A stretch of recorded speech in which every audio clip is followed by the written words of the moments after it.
What's up, guys? It is Ricci here, bringing you season 2, episode 4. Episode 4 of the F1 podcast. I'm your host, Ricci, with my two best pals, Andrew and Erica. Hey guys, how's it going? What up, yo? It's going good, baby. What to do, baby? What to do, baby? You can tell we are so excited to regroup because there was no race this weekend, but there's still a lot to talk about. I didn't know what to do with my life for 2 days there. Who knew Sundays could feel so meaningless? Yeah, I mean, yeah, like I didn't set my alarm. I just woke up and I was like, wait, am I supposed to watch a race? I know. I think next week for Australia, the race is like 1 a.m. I believe. Yeah, so you don't really have to wake up. You can just stay up and try to make it through.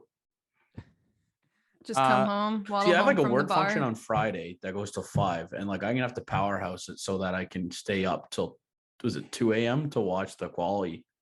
Yes, that'll be interesting. You know what? Pound some espressos after dinner. Just be like, coffee after coffee, please and thank you. Just keep it coming. I'm not B52s. I'm not there to make you espresso martinis, so I'm sorry. But anyways, so let's get back to it. For those that are watching us on YouTube or listening to us on Spotify or Apple Podcasts, make sure you hit those subscribe and like buttons. We really appreciate all the support that we've been getting and the questions in the YouTube function, and also Instagram at f1.podcast. So as already stated, we had a week off, no race this week, and but some big news in the F1 season. I think it's no secret now. We, boys and girls, we are going back to Las Vegas. Las Vegas? Vegas? What the hell are we doing in Vegas? Since 1982, where they raced in the Caesars Palace parking lot, F1 announced this last week that in the 2023 season, Las Vegas will host the third U.S. race in the calendar season. Obviously, first one is in Austin, second one would be in Miami, and then the third one is going to be in Las Vegas.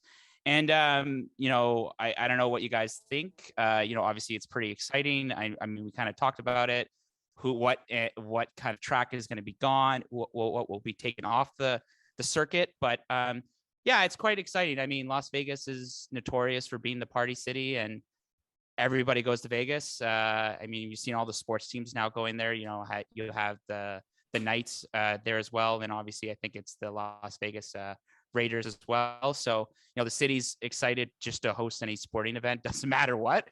And it's going to be a party. If they got 100,000, I read a statistic, 100,000 hotel rooms in the area or something like crazy like that. Not enough. Yeah, I was going to say it's got to be more than that. So I think they're saying November 2023.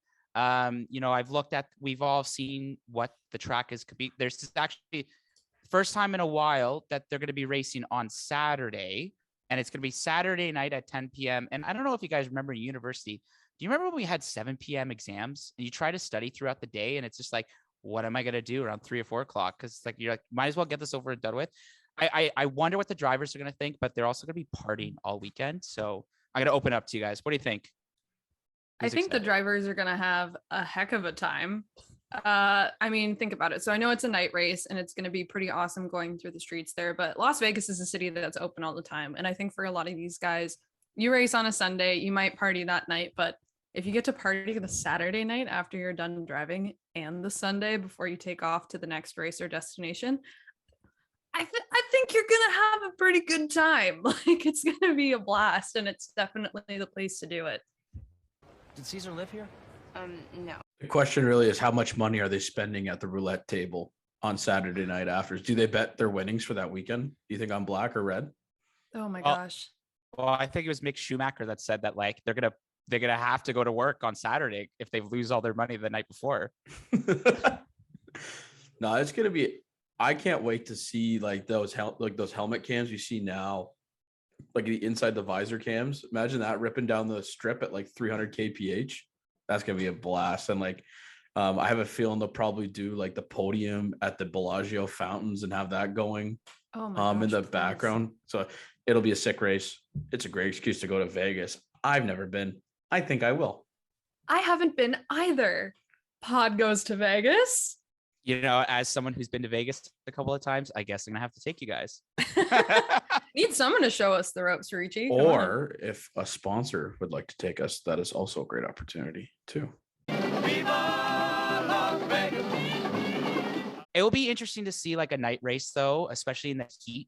I think, I don't know I forget what the weather is like in November, but I wonder if my only concern is maybe the lights of all the casinos and the strip itself. And I wonder, because, you know, we've always talked about distractions of like the drivers and especially night races. I don't know if that's going to maybe play a factor in this, or because I know, I remember, was it Carlos Sainz who had an issue with the helicopter flying too low? Yeah. But all these small things that could happen, especially Vegas too.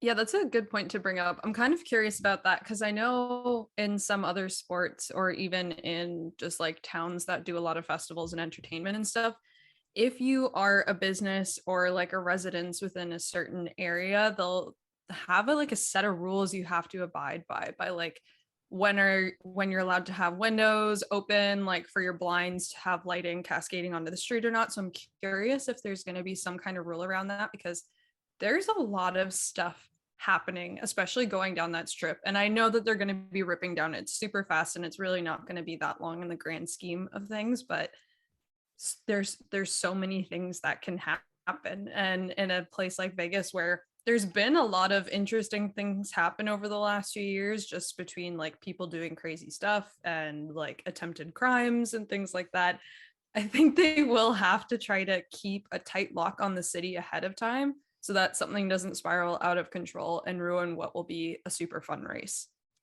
Yeah, and I think just to jump in really quickly, I think Andrew, you were about to speak, so my bad.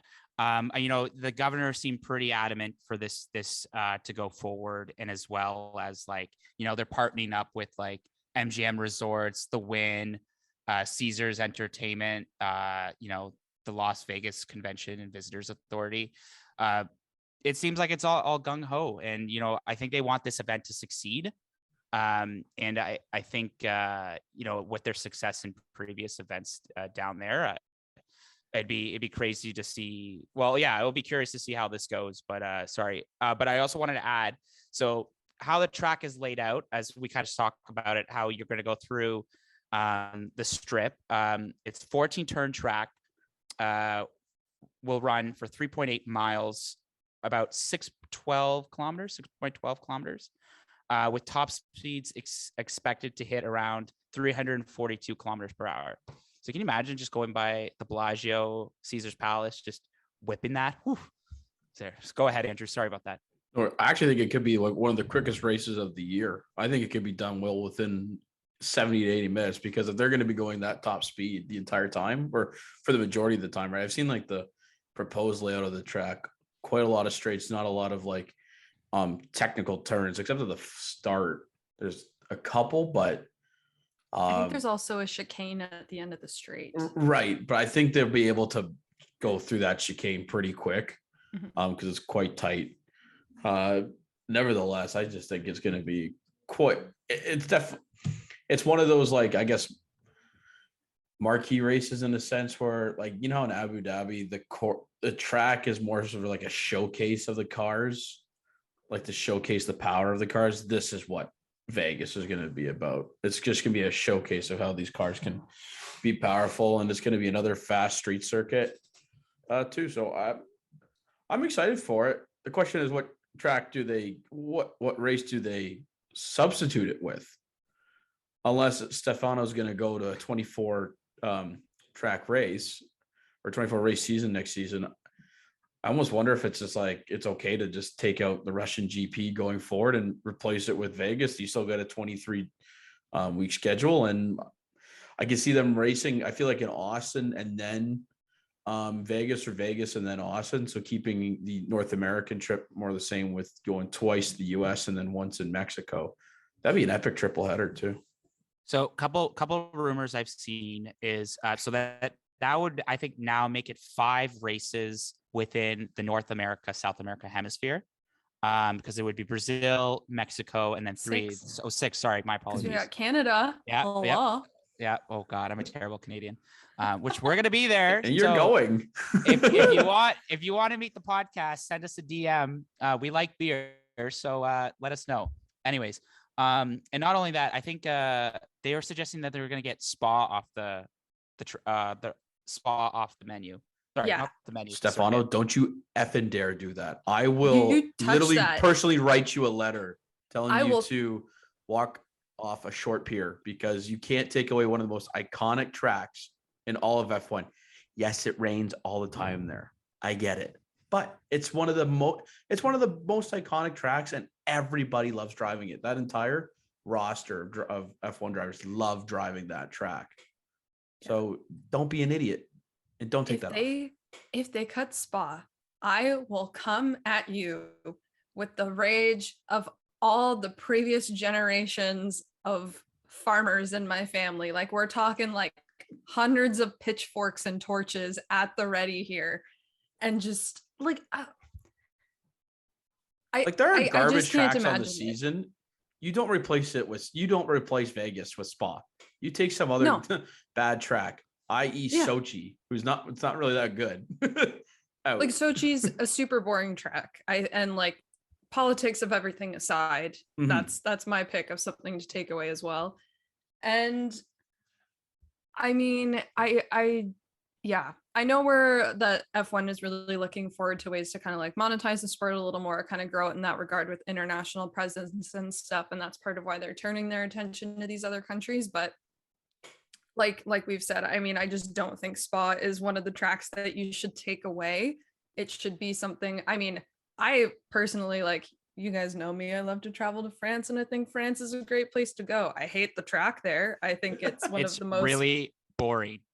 It's also so frustrating to look at with those blue lines painted everywhere. It's an optical illusion that makes me feel like, you know, in a movie when someone's experiencing vertigo and you get the like black and white swirly going around them when it shows them kind of falling. Like, that's how I feel when I look at the track for the French GP. Well, it's also that combined with the fact that it has like has so many different track layouts and track, like, you know, adjustments that you can make within that. It really is a very confusing track to look at times. Exactly. With driving. Because I remember my dad and I were watching it last year, and my dad was watching it for the first time. He goes like, "Where the hell are we?" I'm like, "I don't know, Dad." Paul Ricard. This is gonna sound really bad, but I was playing F1 last night, and because I was playing the career mode, and when it got to the French Grand Prix, I immediately skipped it. I was like, "Do not want to deal with this race track." I'm sorry. I know this is Renault's technically home race or whatever. I'm sorry to all the Renault fans. My apologies, but it's a very boring track. I'm so sorry. I have a bit of a hot take for you. Oh, let's hear it. Why don't they replace Vegas, or why don't they take Vegas and replace it with Monaco? Yeah, you know what? Like, yeah. Especially because Monaco has become a track where there's literally no racing. It is you qualify on Saturday, then it's a showcase of the cars on Sunday. There's literally no overtaking positions, only in the pit stop. I get it. It's okay. I know it. I'm harboring since it's iconic because it's like literally the first race that ever happened. You know, it was one of the original tracks of F1 is Monaco, but the cars are just way too big for this track now to really make it an enjoyable race to watch. It's cool to watch them go through the Principality and, go through the swimming pool chicane, go underneath the casino. But man, it's a boring race on Sunday, I tell you that much. What's up, guys? Ricci here, taking a quick break from the podcast to remind you to follow us on social media. We're on Instagram, Spotify, Apple Podcasts, SoundCloud, and YouTube. So make sure to hit that subscribe button and follow us on social media. We really appreciate all the support you guys have been giving us throughout this season and last season. So we're going to get right back into the pod, but this is just a quick social media push. Thanks so much. Get back right into it. Like, there is a lot of history to go with Monaco, and we've seen some great battles there. You know, whether it was Alain Prost, Schumacher, Lauder, or even the current scene. You know, Daniel Ricciardo. We were literally just watching Drive to Survive with my dad the other day, yesterday, and rewatching Daniel Ricciardo's win. I think it was in 2018. There's some good racing there, but it's obviously it's if you get pole position, you're most likely going to win the race as long as you don't get screwed in the pits or do a stupid crash. But yeah, go ahead, Erica. Sorry about that. Well, but as much as it's a historic, track, I do think it's an interesting point adding Vegas if you think about what Monaco is. So as much as it's kind of like this fancy town and everything, it's also known as a gambling hub like Vegas. And I think the big thing for Monaco these days, aside from the history, is the spectacle of it. And where else are you going to get an incredible spectacle? You're going to get it in Las Vegas. So I'm kind of curious if I think it's a bigger spectacle in Vegas than it is in Monaco, in my opinion, because of the affordability to go. Yeah. Overall. And well, there's that too. But I mean, just like when you think about it, between like the yachting and all the other stuff that happens in Monaco, I mean, like Vegas is a place people are known to go and just ball out, right? And like do everything they can to just kind of flaunt what they got. So I'm kind of curious if they keep both on the calendar next year and Spa is the thing to go. Like, will people be kind of bored of that because it's going to be like too similar a concept between too many tracks and, you know, all that stuff going on? Or maybe, you know, a ton of people are going to choose to go to Vegas instead of, you know, another race somewhere else. And that'll kind of be where F1 looks to shift their attention. But I don't know. Because that would be like the 5th street circuit on the map, I think. And that's quite a bit. When it's a lot, yeah. When about a quarter or about a fifth to a quarter of your tracks are street circuits, I think it's just that'll get tough. The one thing that I'm excited about for Vegas, even though it's the street circuit, I think they said it's like 12 to 15 meters wide. So there's a lot of opportunity for people to still overtake and pass, which we don't get at a lot of the other street circuits. I agree, because that's like Monaco, right? You can't pass in Monaco. For me, one of my favorite street circuits is Azerbaijan. Yeah, Baku is so fun to watch. I mean, we had a whole bunch of drama go on this past year too. That made it super entertaining, but I think just from a spectator standpoint as well, it's so much more entertaining to watch, from like the backdrop and the background to the ability to actually race. Just, it's so much more fun to watch than Monaco. 100% agree. We're not on this pod to like dump on Monaco though. No, like I think Monaco is an incredible race, obviously, but I'm thinking like if you were to replace one, I think Monaco has had its time. Yeah, and also like because the cars are getting bigger, it just defeats the purpose. You know, especially like such a small track like that, and like it's literally it's a race of inches, because we saw what happened with Charles Leclerc. Well, not only that, I think it was Max Verstappen, which was like he was literally this close to hitting the fence. I forget what turn that was. The next segment is fan questions, and before I kind of start, we got a lot of questions in this week, so we just want to thank everybody, whether if it's through YouTube or Instagram. Those are the best ways to kind of just submit us questions if you're posting on any posts or even on the YouTube pages. So that is great. So the first one I just wanted to open up. This one's from Fraser Damoff. Thank you, Fraser, for the question. Are you guys open to hosting a listener league F1 fantasy league where we can play F1 fantasy with you guys? Heck yes. Yeah, of course. Fraser, I think that is unanimous decision. We all support that. Cannot wait to get dummied by our fans in the fantasy league. My credibility is really going to take a hit at the end of the season once people see how I'm doing. It'll make me try harder. You lose. Next thing you know, they're going to be the ones running the pod. I know, right? It's going to be like, oh, next thing you know, and Erica Hollingsworth has been replaced by a longtime listener. Never. Oh, great. So we know we love our fans, and we love any competition we love. And I think definitely, especially with how easy Grid Rival was to kind of set up with us three, we could definitely throw it into anybody that's interested. So yeah, make sure you put in the comment section below what you want to do, or if you want to be part of the fantasy. I think it would be for next year. So this one's going to be fun. This is again from Fraser. In 10 years, who do you think is going to have the most wins and why? George Russell, Lando Norris, or Pierre Gasly? So to start, Pierre Gasly's at 1. So I think I'm going to go on a limb here, and I'm going to say Lando. I think he is going to be. He's showing some consistency at last season, and obviously it's not the greatest of starts this year for McLaren, but I think he does have some promise, and he'll be able to I think pull it together. But I think it will still be, regardless, it will be close with Russell. And look, if Checo ends up retiring, and like, does Pierre Gasly go back and take that seat at Red Bull, or would he go somewhere else? So I mean, for me, I think Lando would probably be the most realistic, but I could see George Russell getting a couple podiums and maybe winning a race or two this year, or about maybe 5 in the next couple of years. But I don't know. That's kind of how I'm feeling this on this one. Like, was it Helmet or was it Gazzer that said that if he wasn't in the Red Bull seat within the next 2 years, that he was gonna get off the Red Bull program and go somewhere else? I think that's been coming from both sides a little bit. Like, I think Gasly's hinted at that he would obviously want his shot on like a competitive top tier team. At least they're aligned in something. But then I think I don't know who else at Red Bull it was, but I feel like someone did an interview with Horner at one point, and he kind of made it clear that, maybe it wasn't really in the cards, like, unless he really kind of stepped up and like wowed the team at this point, that in the next few years it would be someone else that seat's going to, and not Gasly. Which, yeah, like, like crummy Checo, to put all your Checo eggs in that supports basket. Checo supports him so well, though, when you think about it. Mm. Like, Yeah. he supports Max and that team so well, in the sense that, in the event that Max doesn't pull through in a race, generally Checo pulls back for the points.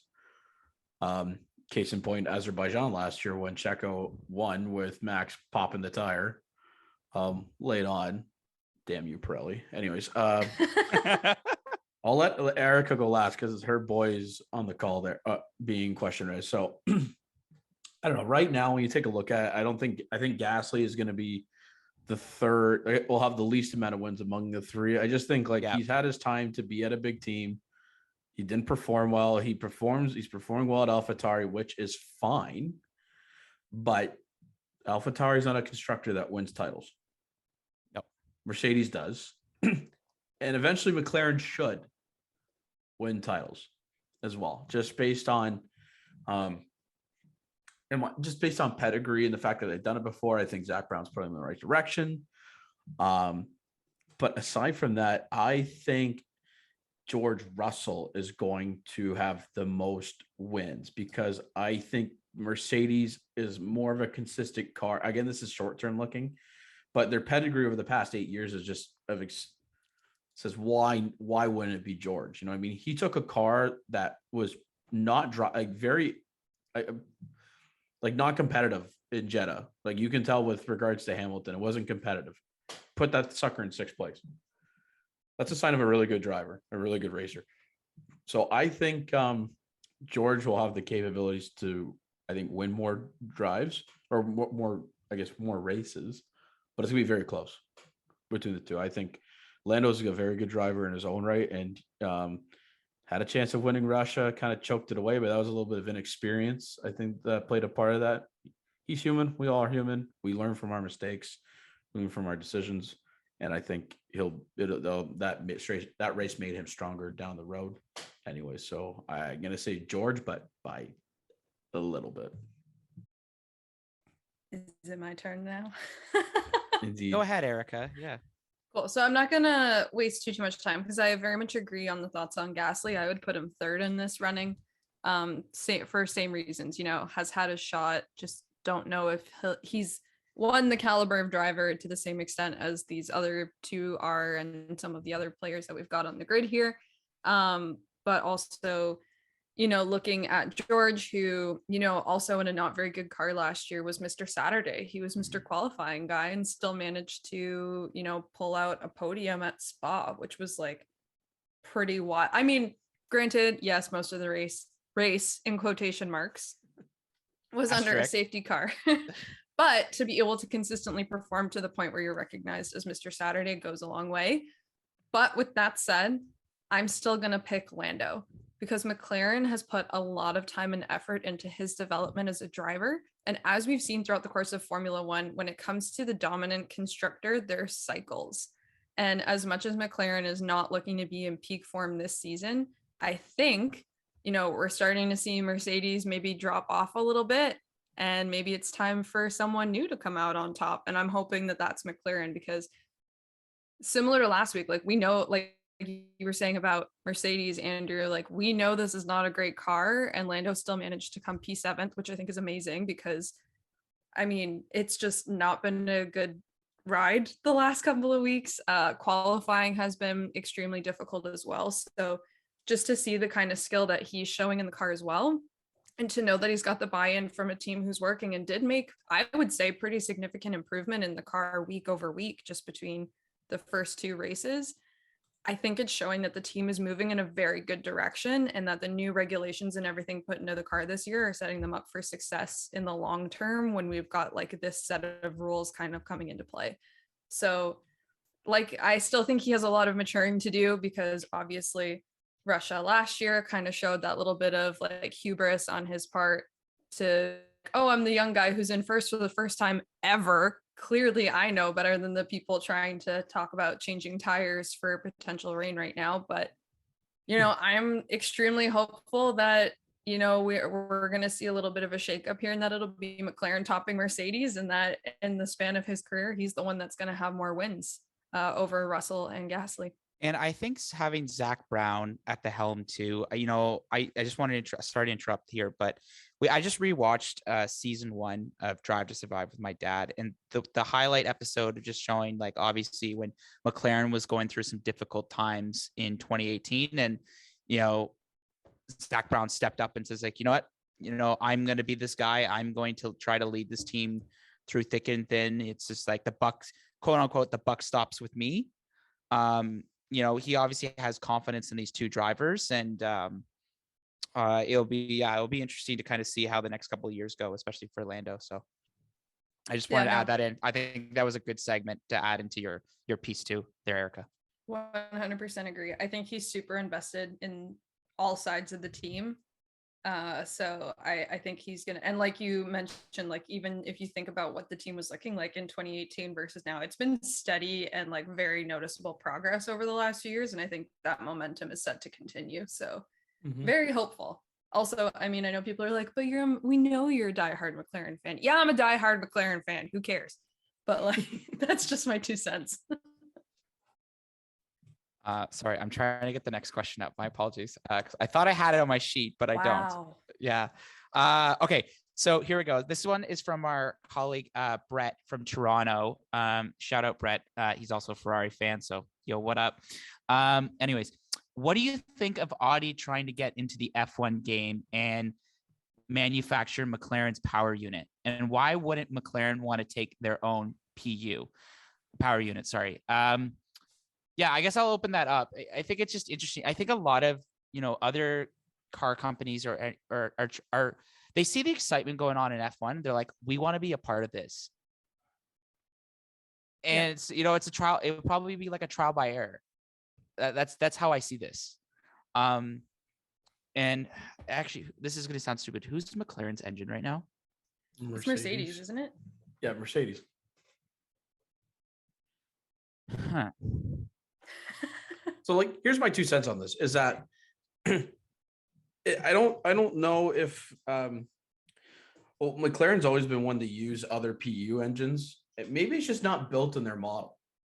You know what I mean? Like, they do manufacture their own engines for their cars, but I think they do use a third-party service as well. I think Ricardo is like they partner with some international company, Ricardo, I think, to manufacture the engines for their car, for their sports cars. But maybe it's just not built into their overall team model to you know, manufacture the PU unit. You know, Red Bull is trying to do this now, but look how long they've been in the game for too, right? I know McLaren's been around for years as well, but maybe it's just it doesn't make sense for them financially to operate with trying to, you know, build a whole PU team. And plus, there could be a better product out there. Like Mercedes is, you know, has been the best of the best, the creme de la creme, as they would say, for like the past decade in terms of the hybrid era and manufacturing the PU engine. So maybe it's best just to utilize, you know, an engine from another constructor to then, you know, build your model around that, because you can control costs that way. So this is going to sound really stupid, but like, you know, when Red Bull ended their contract with Renault, wasn't that kind of one of the defining moments why Ricciardo switched over to Renault? Is like he didn't trust the Honda power unit, and then he's well at the time the Honda was in the McLaren, and the McLaren sucked. Yeah. So that's another key thing. Plus, also Ricciardo was going to not be the number one driver anymore. Max is coming up, so it's kind of more of a transition period. I think it's still a tough decision he's made, but nevertheless, I think in my opinion, it is I want to say it's based on like business model in going for it, because it is quite a significant investment. And if you're really just trying to focus on manufacturing a good car to win, maybe in your model, it's best to have like the best PU unit out there. And if they can't make that, then say la vie. Yeah, I don't know what McLaren's budget is like versus some of the other teams, but I have to imagine that similar to what you said, they're putting the money elsewhere. Also, like it would be a very large undertaking. Like I have to imagine it's new facilities, like new, hiring teams and all that kind of stuff. And I mean, I'm kind of curious about Audi entering. I don't know too much about them. Do they have much of a motorsports presence or anything like that where they can kind of point to, like IndyCar or anything and say like, hey, we've got some experience here. Let's leverage that. Or they have a Formula E team. Okay. Unless that came to an end. Unless they recently had a Formula E team, but I think they left. But they did have experience, I would say. Interesting. So again, it's significant the amount of money that it costs to write or to make these cars or overall power units and whatnot. Maybe they're just all behind the excitement of one German team, with Mercedes leading the way. So they're like, we are also German. So trust us. This is fine. All that German engineering. So plus the fact too that like they have a power unit freeze until 2025 gives them that 3-year window to really be able to pump R&D money into it and to develop a competitive powertrain going forward. That would be interesting. So those are my thoughts. I don't know what everyone else thinks on that. You're like the technical guy, so I'm I'm just gonna turn to you on some of those questions. I just read too much. Yeah, reading is good. My lunch hours are just spent reading F1 articles. There is nothing wrong with that. But what's so exciting is we're going back to Australia next week. Woo! First time since 2019. Technically, we were there in 2020. We were there in 2020. They just do anything. That's iconic when you think about it, though, right? That was the race in which the world kind of flipped on its head. For about a couple years. I think that was the only sporting event that was planned to go ahead, and then when they got there, like, yeah, no, we're done. No, we're not doing this. I remember Lewis on like the interview saying, "Go like, I really don't know why we're still here." I mean, he kind of called it. That was some foreshadowing right there. So I actually felt bad for Valtteri's dad. So Valtteri's dad apparently flew from Finland to Australia the day before. Oh. And he literally had to turn back around to go to Finland or go home to Finland because they canceled the race, right? Oh my gosh, the man must have been a wreck. It would have been an absolute wreck for 5 days. According to Kim Illman, he's the I think I've told you about him. He's the photographer based out of F1 photographer based out of Australia. He said that Sebastian Vettel got on a flight at like 3 a.m, like because they were announcing, I guess that day that they're canceling, and he's just like, yeah, I'm out. Peace. Nope. It's gone. Our guy. Out.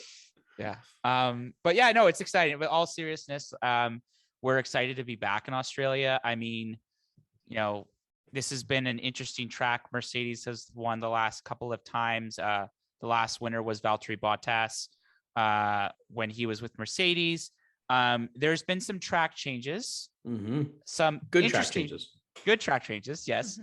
Mm-hmm. There will have, I think, is they're going to have a four DRS zones? A record-setting 4 DRS zones down under. I mean, crikey. I guess. Well, why not, right? Well, I just think it's so funny because they've been talking about getting rid of DRS because they want the sport to seem more competitive. And then they've got 4 DRS zones on the track this week. Like it's gonna go one of 2 ways. They're either gonna be just like all DRS all the time, or they're gonna get rid of it entirely. But it'll be interesting to see because that's just an absurd number to me. I don't know. But the DRS zones look very short. Kind of Yeah. like reminds you of Budapest when they have like that they have that one detection zone and then they have like it on the main straight, and then as they turn they have it going towards turn 3, I guess. It's like what, you DRS for like 3 seconds and then that's it? Yeah, I don't know, but I'm pumped. That should be a lot of fun watching them roam around in 4 DRS zones. I think it'll be super exciting if we've got another battle between Charles Leclerc and Max Verstappen, kind of like we had with the DRS zones the last 2 weeks, where they're playing this like DRS chicken to see who gets an advantage kind of going into a corner at the end of a straight just to like pull away for the rest of the lap. So I think, you know, there's going to be some very exciting stuff happening based on those last 2 weeks, especially if we've got 4 of these zones. It's going to, I don't think people will be going super fast if they're playing DRS chicken all the time like that, but I think it'll be an entertaining race in that regard. Yeah, I think on the fantasy point, I think if you have to put your money on it, if Ferrari and Red Bull will probably look like the more competitive teams going forward. You know, I think there's going to be an outlier on Mercedes. I'm curious because I think I read that they did some upgrades to their car in the last week and a half. So you never know what they could bring back down to Australia. Also, it's going to be nice to see Sebastian Vettel back in the car. We missed him dearly and happy he's fully recovered. You can use him at Aston Martin. Yeah. Try to enhance our competitiveness overall. Just some forehead rubs on that one. Lots of jelly beans. But so I guess like the 2 main upgrades that Mercedes are going to bring is they're going to bring less bodywork on the rear wing, so pretty much a new rear wing, because you can tell when you look at like the rear wing compared to like the Red Bull, that bottom flat plate, there's a lot of bodywork there on a Mercedes wing than there is compared to a Red Bull wing. So there's that, and I think they might redesign the floor because they've been having some of the worst porpoising issues of anybody on the grid. So who knows? They get it right or they get it wrong. We won't know until Saturday. Yeah, I think that'll be interesting because especially kind of looking at this circuit with like the map up here in front of me, some of the turns here for some of the cars that have struggled either with porpoising or like downforce and stuff, there's enough, I think, work going on here that, you know, they're going to have to get that under control in order to make the most of the track. So I think that'll be interesting. I'm excited to see kind of like what Alpine's up to, because they've been looking pretty good so far this season. And, you know, if Mercedes gets it wrong, are they going to be putting the pressure on like they were in Jeddah to be kind of competitive and racy there? So, and also who knows, maybe McLaren made some more improvements, and instead of Lando kind of being around P7, maybe he'll be like P4, P5. And I don't know. They weren't purposing before because they didn't have enough downforce to porpoise. So. Well, they need a lot of downforce here at Albert Park. I think it's more downforce than they needed at Jeddah. So again, but 2 weeks, we haven't seen them in 2 weeks, right? So who knows what the upgrades are? That's the best part about the season, is that with regulations being strict, but as kind of like everyone taking their own terms of definition into it, like the upgrades can either be really good or really bad. Well, yeah, and I also think, like, especially since the drivers have not been to this track in 3 years, I think anything can happen in Australia. So this is what's going to make Sunday so exciting. Well, yeah, Sunday morning. Oh, sorry. Yeah. At 1 a.m. I gotta love all the European fans complaining about how they have to get up here at we 7 go. o'clock in the morning for the damn race. Yeah, welcome to our life in Canada, where you have to get up at 7 a.m., 8 a.m. every damn time. Yeah, it's shut up. Jeez. Yeah, we actually have to watch a race at 1 a.m. on a Sunday now. And it's one thing if it's 1 a.m. and you're European, that's fine, because typically on a Saturday night you're probably out at that time anyway. But guess what? I am an introvert and I don't like it. I don't want it. I hate it. But guess what? You know what? I'm probably going to do it anyway. I'm probably going to stay up and watch the race live. So welcome to my nightmare. Well, maybe if you're at a bar, just like tell the DJ, just like, listen, music's bumping, but have you heard about this Australian Grand Prix? Like, last close is going to happen before qualification. Like, just put that, like, I'm going to be at a bar and last call is going to happen. I have to rip it home so I can watch it till 3. Why does it have to be an afternoon race, FIA? Because they don't have adequate lighting there. I get it. Somebody got some splaining to do. On that note, this has been a very fun episode. I think we're actually, like, yeah, you could tell we're excited to go back into racing, even though I think there's still another week break after this, or 2-week break. Yeah, there's another 2 week, but let's not talk about it. Okay, we'll worry about that when we get there. So as mentioned, this is Ricci, and thank you guys so much for all the support you've provided us so far and continuing. Australia is gonna be fun, and I'm not gonna be at the next episode, so I'm gonna be away for a bit. So Andrew and Erica will take the helm of the ship, I think is the term, and cover the Australian Grand Prix next week.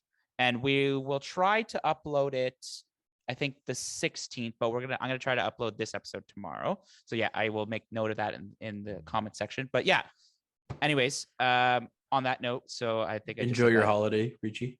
Yes, very much excited. Yeah, who's this guy all fancy taking vacations and stuff? Geez, who do you think you are, the Queen of England?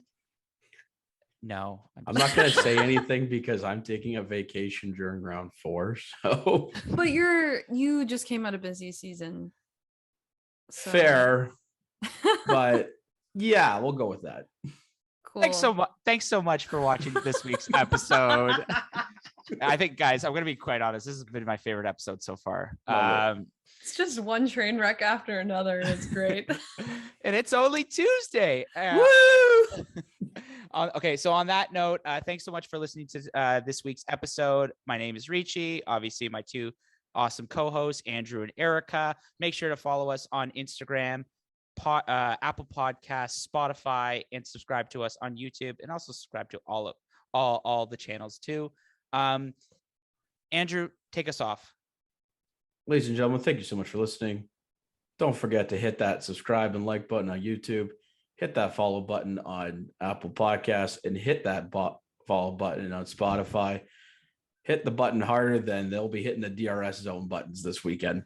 And down under. Good night. Good night. Good night.